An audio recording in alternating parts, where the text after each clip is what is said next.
1945లో ప్రపంచంలో మొదటి atomic bomb test జరిగినప్పుడు దాని క్రియేటర్ రాబర్ట్ ఆపెన్హైమర్ భగవద్గీతలోని ఒక శ్లోకాన్ని కోట్ చేశారు. I remembered the line from the Hindu scripture, the Bhagavad Gita. Now I am become death, the destroyer of worlds. I suppose we all thought that one way or another. I am become death, the destroyer of worlds అని. కానీ real twist ఏంటంటే ఒక ఇంటర్వ్యూలో ఆయనని is this the first atomic bomb అని అడిగితే ఆయన ఇచ్చిన answer yes, in modern times. మావా, ఆపెన్హైమర్ మన పురాణాల్లోని టెక్నికల్ డిస్క్రిప్షన్స్ చూసి చాలా ఫ్యాసినేట్ అయ్యారు. అంటే ఆయన పాయింట్ ఏంటంటే మోడర్న్ సైన్స్ కంటే ముందే మన ఏన్షియంట్స్ దగ్గర అడ్వాన్స్ వెపన్ ఉండేది అని. మరి అంతటి డిస్ట్రిక్షన్ చేసే వెపన్ ఏమై ఉంటుంది? వీడియో పూర్తిగా చూడుమావా. మన ఏన్షియంట్ బుక్స్లో రాసి ఉన్న energy descriptions modern nuclear science తోటి ఎగ్జాక్ట్గా మ్యాచ్ అవ్వడం మాత్రం ఒక పెద్ద మిస్టరీ. ఈరోజు మన ఏన్షియంట్ టెక్స్ట్స్లోని హైటెక్ సీక్రెట్స్ని డీకోడ్ చేద్దాం. I'm Adam, welcome to space explorer. Let's decode. First, modern science సృష్టించిన ఈ అటామిక్ పవర్కి మన పురాణాల్లో చెప్పిన బ్రహ్మాస్త్రాకి ఉన్న కనెక్షన్ ఏంటో తెలిస్తే మీరే షాక్ అవుతారు. దీన్ని కేవలం ఒక మైథలాజికల్ యారో అనుకుంటే మీరు పొరపడినట్టే. దీని వెనక ఉన్న సైన్స్ మోడర్న్ న్యూక్లియర్ ఫిజిక్స్ తోటి సింక్ అవుతుంది. మహాభారత ద్రోణపర్వంలో బ్రహ్మాస్త్ర డిస్క్రిప్షన్ చూడండి.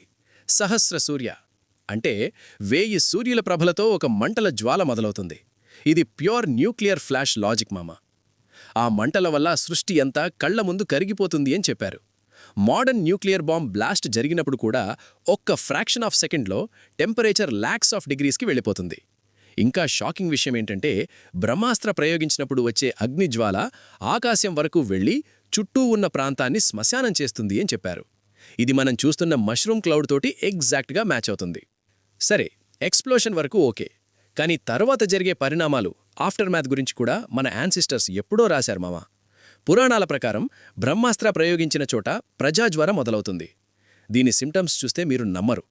పశుపక్షులు వెంటనే చచ్చిపోవడం, ఆ ప్రాంతంలో ఉన్న ఫుడ్ అండ్ వాటర్ పాయిజన్ అవ్వడం, బ్రతికి ఉన్నవాళ్ల తల వెంట్రుకలు, గోళ్లు, నైల్స్ రాలిపోవడం. మోడర్న్ సైన్స్ దీన్ని radioactive fallout or radiation sickness అంటుంది. బ్రహ్మాస్త్ర లాంచింగ్ సిస్టమ్ చాలా యూనిక్. దీనికి ఫిజికల్ బటన్స్ లేవు, కేవలం మంత్ర ఉంది. సైన్స్ ప్రకారం మంత్ర అంటే సౌండ్ వేవ్స్. మవా, కరెక్ట్ ఫ్రీక్వెన్సీలో సౌండ్ వైబ్రేషన్ క్రియేట్ చేస్తేనే యాటమ్ స్ప్లిట్ అయ్యి ఎనర్జీ రిలీజ్ అవుతుంది. దీన్నే మోడర్న్ సైన్స్లో వాయిస్ యాక్టివేటెడ్ సానిక్ ట్రిగ్గర్ అంటారు. అండ్ దేంట్లో ఉన్న సంహార అంటే వెనక్కి పిలిచే ఆప్షన్, అది ఇప్పటికీ మనకి ఒక సైన్స్ ఫిక్షన్ డ్రీమ్ మాత్రమే. Operator voice print and frequency match అయితే తప్ప ఆ వెపన్ వెనక్కి రాదు అని.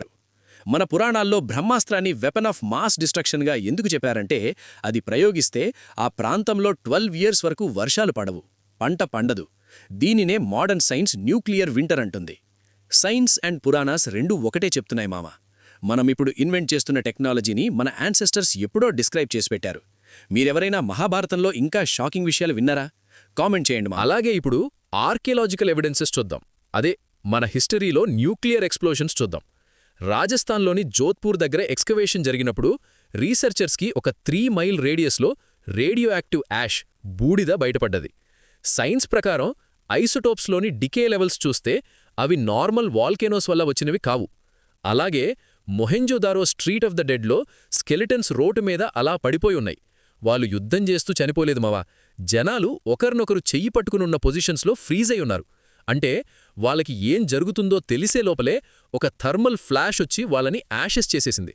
ఇది typical nuclear thermal radiation pattern మావా. మీకేమనిపిస్తుంది? బ్రహ్మాస్త్ర న్యూక్లియర్ వెపనా? అలాగే మీకు ఈ 5 పాయింట్స్లో ఏది ఎక్కువ షాక్ అనిపించింది? డిఎన్ఏ టార్గెటింగా లేక రేడియేషన్ సిమ్టమ్సా? కమెంట్ సెక్షన్లో చెప్పండి.